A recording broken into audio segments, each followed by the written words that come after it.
मेरा नाम है अंकित त्यागी। सबसे पहले आपको बताते हैं कि बड़ी खबर में आज कौन सी 3 बड़ी खबरें हैं जिनके ऊपर हमारा फोकस रहने वाला है, जो खबरें आपको विस्तार से बताएंगे। जैसे कि आप देख रहे हैं, पहली खबर, क्या संदेश महिलाओं को जा रहा है जो सुप्रीम कोर्ट का आज फैसला आया है उसके बाद। छावला में बिल्कुल निर्भया केस जैसी दरिंदगी हुई थी। ये फरवरी 2012 का मामला है। उसके बाद आज कोर्ट ने फांसी पाए हुए दोषियों को, जो हाईकोर्ट ने फांसी की सजा बरकरार रखी थी, उनकी सजा जो है वो खत्म कर दी है। क्या संदेश आ रहा है, इस पर बात करेंगे। साथ ही साथ बात करेंगे हिमाचल प्रदेश चुनाव में, वो राज्य जहां से फौज में हर गांव में आपको लोग मिल जाएंगे, जनरल से लेकर आर्मी अध्यक्ष से लेकर लांस नायक तक, सिपाही तक मिल जाएंगे। वहां पर अग्निवीर योजना को लेकर क्या युवाओं में गुस्सा है, इस पर बात करेंगे। और साथ ही साथ आपको बताएंगे बिल्कुल संक्षिप्त में, आसान भाषा में। आज सुबह से आप सुन रहे होंगे सुप्रीम कोर्ट ने जो ईडब्ल्यूएस कोटा है 10%, उसको बरकरार रखा है।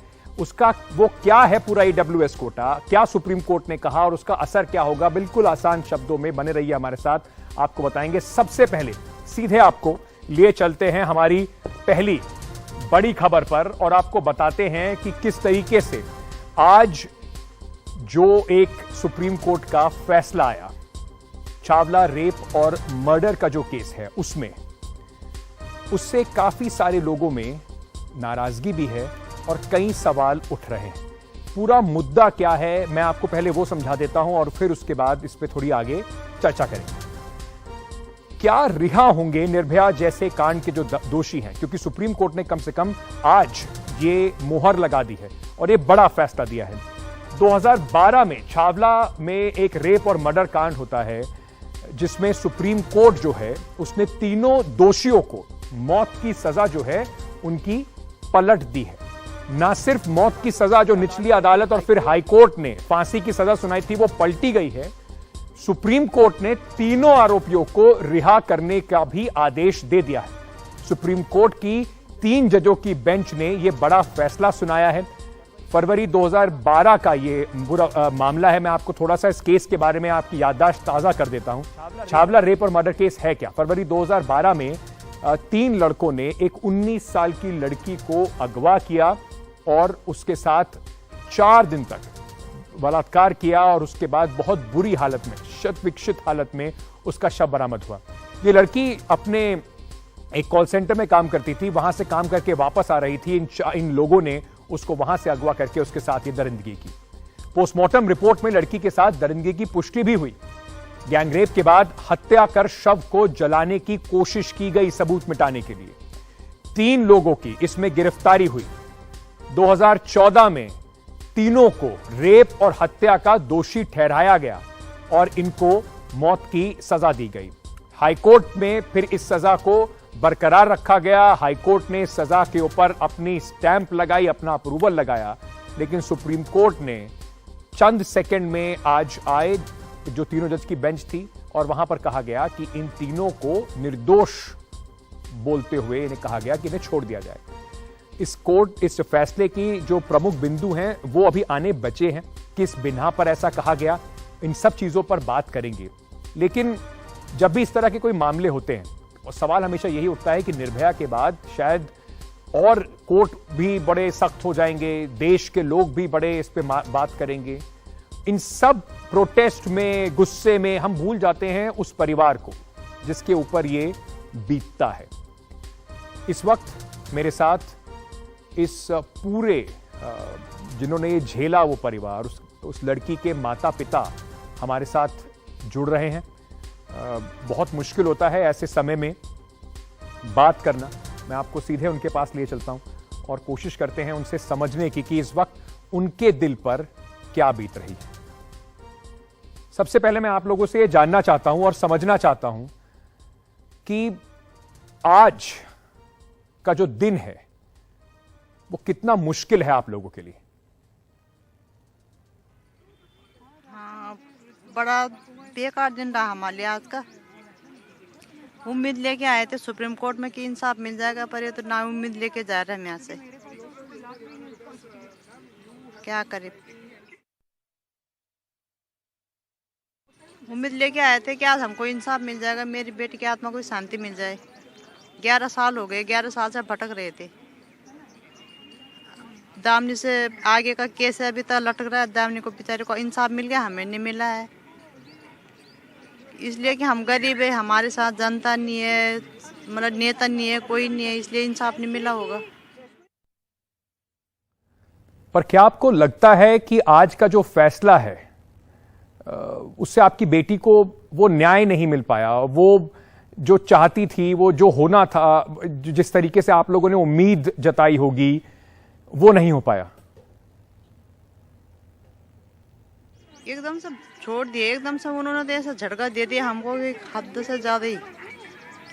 कुछ सोच समझने की शक्ति खत्म हो गई, हमारा तो है ही नहीं, अब समझ में कुछ आ ही नहीं रहा, क्या करे क्या ना करे। कितनी निराशा है कानून व्यवस्था से आज आपको? जो सजा थी खत्म कर दी गई। कुछ लोग कह रहे थे कि ऐसा लग रहा था कि चलिए देखिए, फांसी की सजा नहीं होगी तो कम से कम उन्हें उम्र कैद की सजा मिल जाएगी। कितनी निराशा है आज आपको? आरोपी बाहर आ जाएंगे, आगे क्या सोचे, कुछ रास्ता बताओ आप लोग। जैसे कोई सपोर्ट करेगा तब इस रास्ता मिलेगा, नहीं तो हम क्या करेंगे। अब अभी एक बार और कानून का दरवाजा खटकाने की सोचे। और इतनी लंबी लड़ाई आप लोगों ने लड़ी, आपको लगता है कि आपकी बेटी को न्याय नहीं मिल पाया? 12 साल से 10 साल से ज्यादा हो गया, आप लोग खुद, आप कोर्ट में हमेशा जाती रही, न्याय उसका अधूरा रह गया?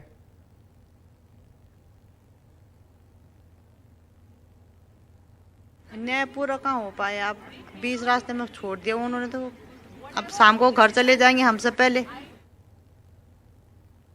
सुप्रीम कोर्ट के जजों से आप कुछ कहना चाहेंगे? जनता से आप कुछ कहना चाहेंगे? अदालत से, जज से हम यही कहना चाहेंगे कि एक बार फाइल फिर दोबारा से देख ले, ताकि हमें भी इंसाफ मिल जाए। सबको इंसाफ चाहिए। हाँ चल, उम्र कैद होती, आजीवन कारावास होता, हम मान भी जाते। एकदम से तुम बरी कर दोगे तो ये तो गलत बात है। आपको डर है कि जो आरोपी हैं वो बाहर आएंगे तो बदला लेने की कोशिश करेंगे, आपको कुछ नुकसान हो सकता है? डर तो अब सबको ही है। अब क्या हम है, क्या आप है, क्या दूसरा है। हर बेटी जाती है, बोल एक बेटी के साथ किया तो क्या हुआ, आगे बाहर दूसरे के साथ भी हो जाएगा।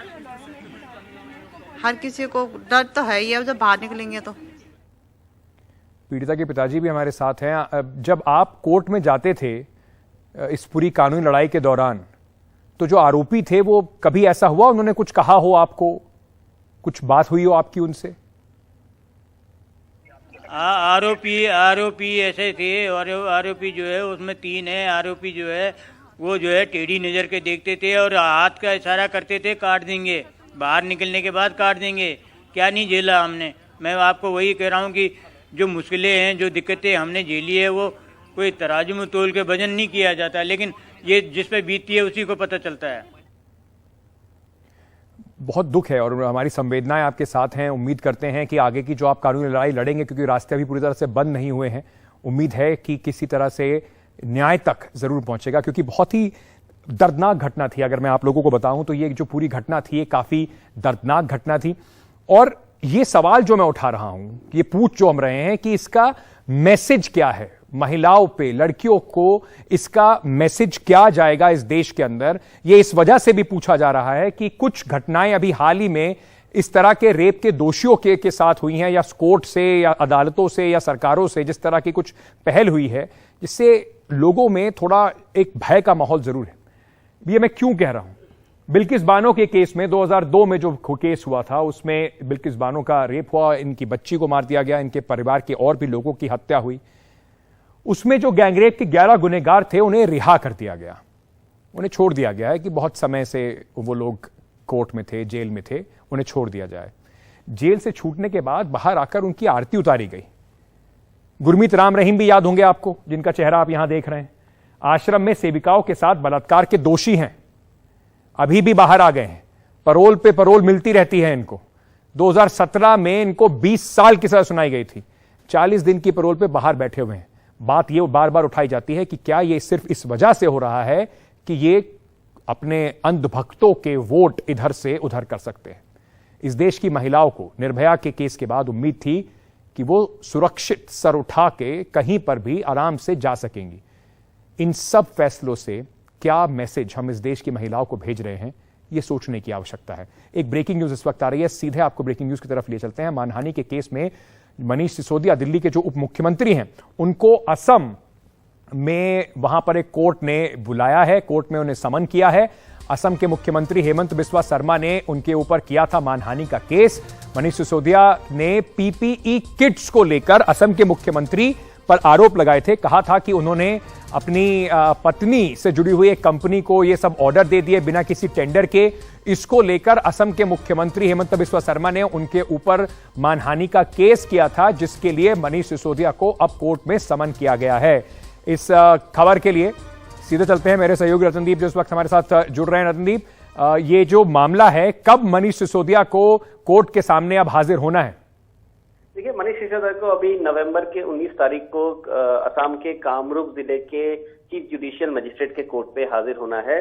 जब उनके विरुद्ध जून महीने में उन्होंने एक प्रेस कॉन्फ्रेंस की थी दिल्ली में, और इस प्रेस कॉन्फ्रेंस में उन्होंने 2 मीडिया रिपोर्ट्स को कोट किया था और कोट करते हुए आरोप लगाया था कि ये जो पीपी किट का मामला है, इसमें असम के मुख्यमंत्री भी शामिल हैं, क्योंकि वो जब स्वास्थ्य मंत्री थे असम के, तब का मामला है। और तब उनकी फैमिली मेंबर से रिलेटेड फर्म को काम दिया गया, और तब इस बात का खंडन किया था असम के मुख्यमंत्री ने, और ये जो क्रिमिनल डिफेमेशन केस फाइल हुआ था, और इसके बाद उनको समन भी जारी किया गया था मनीष सिसोदिया को। मगर मनीष सिसोदिया ने हायर कोर्ट में अपील की थी कि जो लोअर कोर्ट में जो कोर्ट केस है, इसको क्वश किया जाए, इसको खारिज किया जाए। मगर आज जो हायर कोर्ट है, उसने इसमें सुनवाई करते हुए उन मनीष सिसोदिया की जो पिटीशन है उसको खारिज कर दिया है। और इसका मतलब ये निकलता है कि अब उनको जो लोअर कोर्ट है, जो कि चीफ जुडिशियल मजिस्ट्रेट का कोर्ट है, जहां पे ये मामला दर्ज हुआ है, वहां पे उनको पेशगी देनी है, उनको आना है,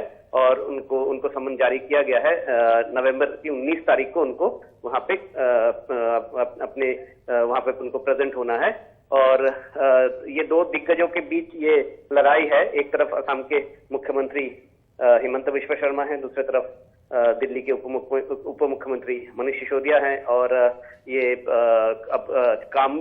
जो कानूनी लड़ाई है वो कामरूप जुडिशियल मजिस्ट्रेट कोर्ट में होगी। बहुत बहुत शुक्रिया रतनदीप हमारे साथ जुड़ने के लिए। मनीष सिसोदिया एक तरफ दिल्ली के अंदर जो उनके ऊपर ईडी और सीबीआई की छापेमारी चल रही है, उसकी मुश्किलें झेल रहे हैं, साथ ही साथ अब दिल्ली के उप मुख्यमंत्री को असम के कोर्ट में भी अपनी हाजिरी लगानी होगी।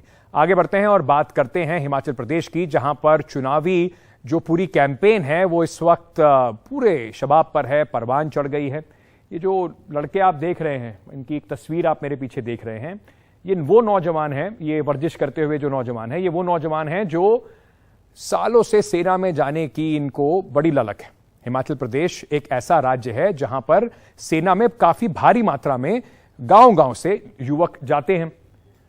तो अब एक मुद्दा यह उठता है कि भारतीय जनता पार्टी जो वहां पर सरकार में है, जिसने नोटबंदी, जीएसटी जैसी योजनाओं को चुनाव के रिजल्ट के बाद कहा कि जनता ने उस पर हमारी स्टैंप लगा दी है, जनता की स्वीकृति है। 2016 में नोटबंदी हुई, 17 में उत्तर प्रदेश के चुनाव में बीजेपी जीती, उन्होंने कहा कि जनता ने स्वीकृति दे दी। तो क्या अग्निवीर योजना की भी स्वीकृति इसी चुनाव में हिमाचल में जो होगा उस पर मानी जाए, पैमाना वही रहेगा? क्योंकि यह पहला चुनाव है अग्निवीर योजना के आने के बाद। ऐसे में जो वहां का युवा है, जो तैयारी कर रहा है फौज में जाने के लिए, वो क्या सोच रहा है और क्या यह पूरा मुद्दा उसके लिए चुनावी मुद्दा है? हमारे सहयोगी सौरभ शुक्ला की हमीरपुर से यह रिपोर्ट। सुबह के 5 बज रहे हैं, पूरे हिंदुस्तान में सवेरा भी नहीं हुआ, लेकिन ऐसे लाखों युवा आपको कसरत करते, सुबह दौड़ते पगडंडियों पर, मैदानों पर नजर आ जाएंगे। हिमाचल प्रदेश में तापमान 10 डिग्री से नीचे है, हाथ कांप रहे हैं, मुंह से भाप निकल रही है। उनको देखिए, हाफ पैंट पहन के अपनी 5 किलोमीटर की दौड़ कर चुके हैं। हिमाचल में चुनाव है, अग्निवीर योजना एक बहुत बड़ा मुद्दा है। कांग्रेस को इसको लेकर के बीजेपी को कटघरे में खड़ा कर रही। अब अग्निवीर योजना का क्या सोच रहे हैं लोग, क्या चुनाव में एक बड़ा मुद्दा है, इन युवाओं से बात करते हैं। आपका नाम बताइए। सर सनम ठाकुर। सनम, कितनी उम्र है आपकी? मेरे सर 19 साल। कितना दौड़ते हैं रोज आप? Sir daily 15 kilometre, 20 kilometre, 22 kilometre, मतलब डेली अलग अलग रूट होता है, तो दिन के हिसाब से टाइम टेबल सेट है। सुबह शाम 2 टाइम। जी जी। सुबह शाम 2 टाइम। आर्मी में भर्ती होना है, यूनिफॉर्म पहननी है, देश के लिए रक्षा करनी है, जज्बा है। हाँ जी, हाँ जी है। 4 साल के लिए ये अग्निवीर स्कीम है। हाँ जी, 4 साल के लिए सेवा कर पाओगे। 25% की बात है, लेकिन गारंटी उसकी भी नहीं है। बिल्कुल गारंटी। बागे रिजर्वेशन की बात कर रहे हैं, उसकी भी गारंटी नहीं है। क्या सोचते हो इस अग्निवीर स्कीम के बारे में? सर ये काफ़ी हद तक अच्छी नहीं है। ये जो 4 साल वाला इन्होंने किया है ये बिल्कुल अच्छा नहीं है। बस एक बात अच्छी है कि ज़्यादा बच्चों को मौका मिलेगा, और बाकी सब इसके बारे में कुछ अच्छा है नहीं। जैसे बच्चे 4 साल के लिए सिर्फ कौन भर्ती होना चाहेगा? बच्चा भी भर्ती हुआ 4 साल के लिए, मतलब होए ना, पर अगर कुछ हो गया, कुछ जैसे काफ़ी हादसे होते हैं, तो हादसे में जान चली गई, सर पीछे फैमिली कौन देखेगा? इतनी मेहनत करते हो, जब अग्निवीर योजना के बारे में सुना आपने, तो आपके जहन में क्या आया? सर इच्छा ख़त्म हो गई थी पहले तो। फिर उसके बाद सर से हुआ कांटेक्ट, तो सर ने थोड़ा किया अंदर से भी, यहाँ भी कुछ नहीं है, 4 साल का करेंगे तो फिर होगा आगे भी कुछ। 25% में आ ही जाएंगे ज़रूर। 25% में आ जाएंगे ज़रूर। ठीक है, तो चुनाव है यहाँ हिमाचल प्रदेश में, क्या है जहन में? जैसे अग्निवीर आई है तो सरकार भी थोड़ी चेंज होने वाली है। अच्छा, अग्निवीर को लेकर ऐसा भी। अग्निवीर योजना कई हद तक ठीक भी है, किसी हद तक बिल्कुल ठीक नहीं है। हाँ। जैसे फैसिलिटीज़ बिल्कुल नहीं है इसमें। हाँ। 4 साल तक कोई कैंटीन फैसिलिटी नहीं, कोई मेडिकल फैसिलिटीज़ नहीं। और साथ में 4 साल के बाद कह रहे हैं कि 10% 25% रिजर्वेशन मिलेगी। ठीक तो है। उसमें थोड़ा प्रॉब्लम आ जाएगी। Yes sir. अग्निवीर वाला जो सिस्टम किया वो अच्छा नहीं लग रहा, तो सरकार थोड़ी चेंज होनी चाहिए इस बार। चेंज होनी चाहिए इस बार, जी, ये बिल्कुल। लगता है आपको? हाँ? बिल्कुल। चुनाव में वोट बहुत महत्वपूर्ण होता है। हिमाचल में पैटर्न है सरकार बदलने का। अग्निवीर योजना को कांग्रेस ने एक बड़ा मुद्दा बनाया हुआ है। क्या अगर बीजेपी यहाँ हारे तो ये माना जाए कि अग्निवीर स्कीम को हिमाचल ने रिजेक्ट किया, युवाओं ने रिजेक्ट किया, और अगर बीजेपी जीतती है तो संदेश जाएगा कि अग्निवीर को हिमाचल के लोगों ने स्वीकार कर लिया है? तो अग्निवीर स्कीम के लिए भी हिमाचल चुनाव बहुत महत्वपूर्ण है, क्योंकि स्कीम आने के बाद पहला राज्य है जो चुनाव के लिए जा रहा है। सहयोगी अशोक महाले के साथ हमीरपुर से सौरभ शुक्ला, NDTV इंडिया।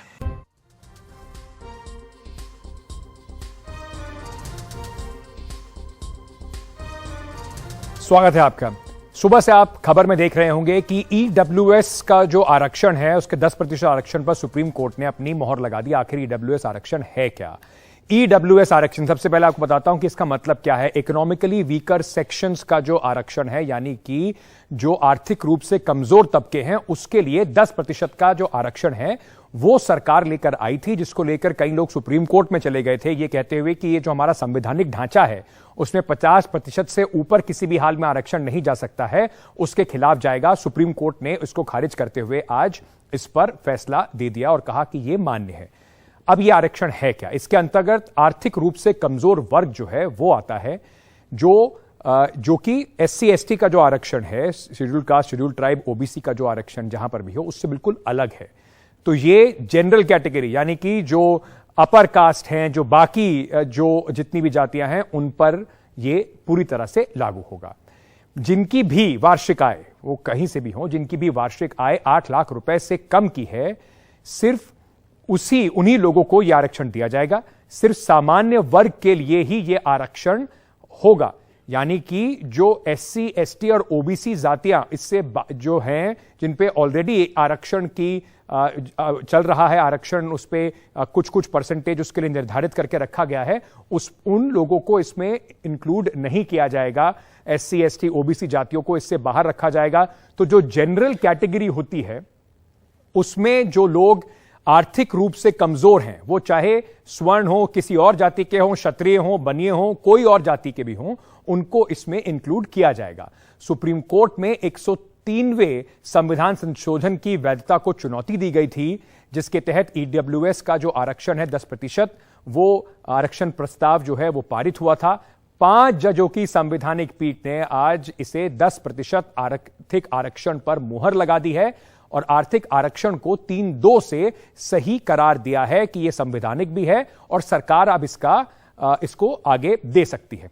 इसके ऊपर राजनीति भी काफी हो रही है, लेकिन यह सिर्फ कोशिश थी आपको समझाने की, ये समझने की कि अभी तक जो आरक्षण सिर्फ SC ST OBC पिछड़े वर्ग को मिल रहा था, अब एक आर्थिक रूप से आरक्षण आ गया है 10% का, जो सरकार अब आगे जो लोग जाति के तौर पर स्वर्ण हैं या अग्री जाति के हैं, उनको भी अगर वो आर्थिक रूप से कमजोर हैं तो सरकार दे सकती है।